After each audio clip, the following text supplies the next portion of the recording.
Everyone, welcome to a World of Warships Blitz video. Today's video is the Tier 10 Soviet cruiser, the Smolensk. So as you can see, I have a number of cruisers lined up along the bottom. I'll just turn some sound effects off because we don't need squawking seagulls in the background. So I have a number of Tier 10 cruisers lined up, and we're going to do a stats review, and then I have a battle video lined up for you. So let's start with the survivability. The survivability stats are, well, this is at the low end, 27,225 hit points with 7.5% citadel protection, reasonable flooding and fire resistance at 15%, but poor damage reduction and poor torpedo damage reduction at 6% each. The Minotaur, which is the squishiest of the cruisers to date, is, well, 8,700 hit points more at 35,000. 2.5 points better, so a quarter again better, or third again better citadel protection at 10%. Slightly worse flooding and fire resistance, 1.5 points better on damage reduction, and 3 points better, which is half again, on torpedo damage reduction. And it just goes uphill from there. This ship is 12,000 more hit points, the Worcester, with 5 points better on citadel protection, and better across all the rest of them. Obviously flooding and fire resistance is excellent. The Ashino, well, the damage reduction is pretty low, but still it's 1.5 times the damage reduction of the Smolensk. Smolensk only beating it on flooding and fire resistance. At 44,000 hit points, this has 17,000 hit points more than the Smolensk. And let's not get started on the Stalingrad. 51,000 hit points, which is 3,000 hit points shy of double the hit points of the Smolensk. 10% citadel protection, which isn't great, but still 1.5 times better. Same flooding and fire resistance, 1.5 times better flooding damage reduction, and torpedo damage reduction at 14.31, which I think might be some historical camo speaking, is well over double. From an agility perspective, the Smolensk is quick at 35 knots. The maximum traverse speed at 7.9 is good as well. Now, the most agile of the tech tree cruisers, and this doesn't have any steering gear modification 1, which the Smolensk just did, is 8.53 degrees per second, so 0.6 of a degree per second faster in the turn, 3 knots slower at 32 knots. Obviously a bit quicker to accelerate, but that's because it's the Minotaur. Beyond that, the Smolensk actually has pretty good maneuverability, 6.8, which could be raised with some right modules on it. It's with the steering gear modification 2 as well. The Worcester is not as agile as the Smolensk, and 3 knots slower. These large cruisers are pretty quick, but a long time to get to full speed, so full second slow to get to full speed. Still around about 35 knots, but the traverse speed is well off. So that's 2.7 degrees per, or 3.7 degrees per second, no, 2.7 degrees per second slower in the turn, which is almost a third off the ability of this to maneuver. So the Smolensk is quick and it's reasonably agile as far as Tier 10 cruisers go. The guns are what we want to talk about as far as Tier 10, as far as the Smolensk is concerned. It has 130mm guns, so they're essentially the destroyer guns, but it has 16 of them. Phenomenal range at 12.14 kilometers. I haven't looked up the Khabarovsk, but I wonder if it even gets close to that. A reload time of 5 seconds. So every 30 seconds, assuming that you fire perfectly, you're sending 96 shells down range, which is pretty good. Now, each of those has nearly a 5% fire chance. There is the elite bonus that I've picked here, which improves the fire chance by 7%, but still, even if 7% was taken off that's a pretty good fire chance, especially with the volume of fire. And that's likely to be the main challenge with this ship, is the fact that the fire chance is so high. Main battery AP damage is nearly 500, which is pretty low, but it's 16 shells with the tight grouping that this ship has, especially considering the fact that the equipment module I have loaded is main battery modification 3. That is plenty. And the reason that I have main battery modification 3 is that 5 seconds is fast enough. Now, the Minotaur has 3.9 in my build, which is too quick, and you spend too much time looking through the aiming scope. This means you get an opportunity to back out, reappraise what's going on before zooming back in and taking your next shot. 5 seconds is a good, comfortable number, so I didn't want to really play with that. And I didn't want to lose turrets, bearing in mind that I lose 4 guns. As you can see, the turret traverse speed is the fastest of any turret in the game. The next fastest, the Minotaur, is nearly 10 degrees per second slower. So that is 21.4 degrees per second. And I think there may be some, there's main battery traverse speed in there as well. The Smolensk is 30 degrees per second, which means that it is only 6 seconds to go 180 degrees. And you'll see that in the battle where I play. It has torpedoes, poor damage, reasonable reload at tier 10 for about a minute, 6.4 kilometer range, which is respectable for what you'd usually use torpedoes in a destroyer hunter like this, which is area denial, and a reasonable speed. Chance of flooding is poor, but then again, normally what I use torpedoes in for a destroyer hunter, if you use this as a destroyer hunter, is area denial. And a spread of 5 torpedoes is a great way to deny an area of ocean or to channel an enemy destroyer into a killing zone. And what a killing zone you have. Right, the AA is nothing major to write home about. It comes nowhere near the Minotaur, but yeah, it falls short of its AA is pretty low compared to the other premiums or the 2 cruisers that I've selected. I probably should have picked the Zal, but I'm not going to go hunting for it. The Smolensk, it just has reasonable AA. Nothing fancy, nothing to write home about. But what it does have is phenomenal surface detection at just under 7 kilometers. The next most stealthy cruiser at tier 10, the Minotaur, has a surface detection of 0.5 kilometer worse. Set up similarly with historical camo and concealment. From then on, it gets, yeah, the surface detection on the Smolensk is excellent for a cruiser at tier 10. Now, with that combination of range of 12.14 kilometers with nearly 7 kilometer surface detection, is you have a 5 kilometer band around the ship where you can shoot, but you can decide whether or not you want to, because you can remain hidden. This is a great ship for getting into position, a great ship for not being seen first, a great ship for surprising destroyers. Let's have a little chat about the skills. So those guns make this very much like the Atlanta. Rapid reload, destroyer guns, 16 of them.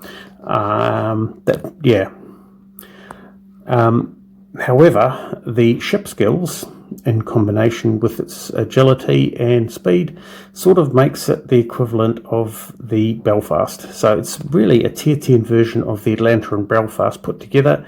And I think that sums up where this ship is likely to sit in the meta. This is an excellent ship for basically destroyer duty, which is the battle that you'll see. It's also capable of taking on battleships, but it's not capable of sustaining return fire. Now, in the PC version, I understand that over-penetration is an issue, which reduces the amount of damage they take from battleships. But in Blitz, when battleships blap you, when they get through to the Citadel, which they will do, it hurts. So this thing does not survive long if battleships start to concentrate on it. It does have the smoke to try and get itself out of trouble. It does have that good detection, but it can be chased off. However, it can reposition itself with its excellent detection and start up again very quickly. So just be aware that it's, in that respect, this is going to be a sneaky little thing which is difficult to pin down, very much like the Belfast is at tier 7. But when it opens fire, it is going to rain down repeated salvos like the Atlanta. So what's this going to do to the game? Well, you don't see a lot of cruisers at tier 10, has been my experience. I don't play much tier 10, but when I do, it's destroyers and battleships. This will probably change that, because this is an excellent ship for taking on destroyers. Now, against battleships, yes, it can burn them down, But as I said, just don't get focused. Now, probably the final thing to mention is that maybe this represents that some of the other cruisers might need a little bit of a tweak to bump them up a little bit. I suspect that this is going to power creep every cruiser that's in the game, and be the main cruiser that's seen at tier 10. Now, that means that cruisers have been a little bit shut out of the meta at tier 10 and potentially need a little bit of work in order to bring them back into flavour, because destroyers, the massive alpha damage that destroyers do with torpedoes is phenomenal, and a lot of the cruisers run a little bit blind. Worcesters are obviously very popular because of that radar, Minotaurs with their agility. But things like the Zau, the Henry, the Hindenburg do struggle against destroyers because they have huge detection radiuses and relatively poor detection methods, and destroyers with their phenomenal numbers of torpedoes can really, really severely cramp the days of those cruisers, and they're very vulnerable to battleships as well. Now, this is vulnerable to battleships, but it's going to fight back a little bit against the usefulness or the capability of destroyers at tier 10. So I suspect when people get their hands on this, they will play it a lot. Next, you'll see a battle, and in that battle, I'll take you through using this in the anti-destroyer role. So, on to the battle. Right, so this is the battle. We are in the Atlantic map from memory, and yes, we are on the Atlantic map, and we have a couple of battleships, a Yamato and an Iowa, a Minotaur in our team, and a number of destroyers. There are 3 destroyers on the enemy team. Sorry, I don't really differentiate. I think that's a Yu Yang out in front of us there. So on this flank with the Minotaur, the Smolensk, and a Yu Yang, very capable against destroyers. The Yu Yang, of course, is unable to torpedo destroyers, but if you can spot them, I think the Minotaur, between the Minotaur and a Smolensk, that should be able to deal with them. So I'm heading off now, trying not to get overextended, because I have played a couple of games in this and it's a favourite target for good reason. I have had this ship very much burn down a Worcester, which is, the Worcester was a little bit distracted, but not too distracted. So this has excellent capability at range. Here comes our first victim, which is an enemy destroyer. He's out of sight, unfortunately. Our Yu Yang, is it a Yu Yang, has settled in behind the island to ambush him. I am waiting for him to appear in my sights. There he goes. He's in behind that rock, which is a bit unfortunate. So I'm going to accelerate forward. No, I'm not. He's launched. Yes, he's going to come on the other side of the island. He takes some Minotaur shots, gets out of range of the Minotaur, and he's only within my sights for a moment. And that gives you a sense of what the dispersion is like with the Smolensk. This guy's slightly out of range, and I want to get some burning done, so we just turn in, go to HE. 5 seconds later we'll be reloaded, and we get some shots on, turn so that we can get the rest of our shots on, and then slow down. It's going to disappear in behind the hill. I've lit up my smoke because I know from bitter experience that the Smolensk is very much a favourite target. And unfortunately, he's disappeared in behind the rock. Otherwise, I would have got a lot more burning activity done. And maybe he's hidden back behind the rock because he's seen what's out there. Smolensk does have a reputation in the PC of being a very, very effective fire starter. In fact, I'd probably say one of the challenges that's going to be the problem with this ship is that this is probably the most effective fire starter in the game. 4% fire chance, or nearly 5% fire chance once you've got the elite skill. 16 rounds every 5 seconds with excellent dispersion. Absolutely terrifying. Right, here we go. So we up against the Yugamo, we get some shots out.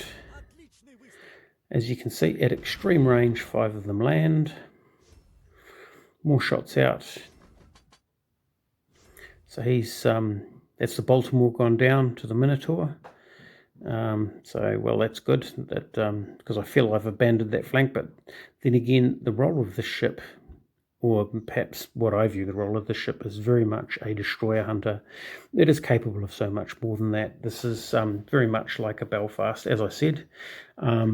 When using it, it feels like an Atlanta, but from a functionality perspective, it feels like a Belfast. Here he goes. He's going to be accelerating, so we put our shots out early in advance of him, and we strip off most remaining hit points. 10 hits out of 16. That's enough for the job. 2 hits and he's gone.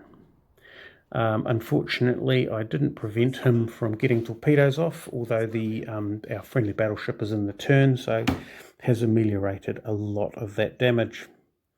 Right, now there is one more destroyer out there, and I'm pretty sure he's near our base. And although it's tempting to go out there you go. We're spotted. We're targeted by one individual, but hold on a second. They've disappeared, which means that we can work out that they've just dropped outside our circle.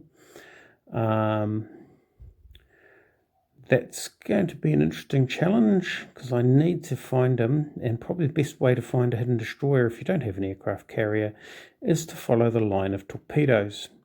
Unfortunately, I want to make sure that that line of torpedoes doesn't end up slamming me. I'm detected again, so he's out to the side. We pop our sonar, because we're looking for that line of torpedoes. Where's that line? This is a Jutland, by the way.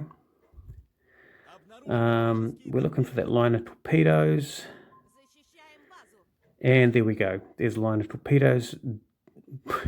Well, that's a straight line of torpedoes. We can follow that directly back to our source. Now that's hit our Yamato, which has fairly good torpedo protection, but it gives me what I need to know about the location of that ship. Now he's gone into his smoke.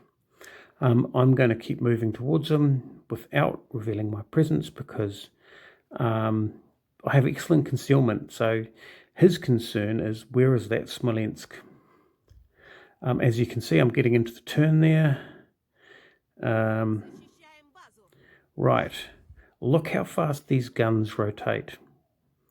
So they have come around the other side of the ship. Less than 6 seconds, they're on target.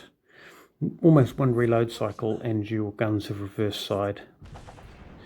So 150 degrees over 5 seconds. Your 5 seconds reload means that you're only 30 degrees off 180 degrees. So you can actually switch from side to side in only 1 second longer than just a reload cycle.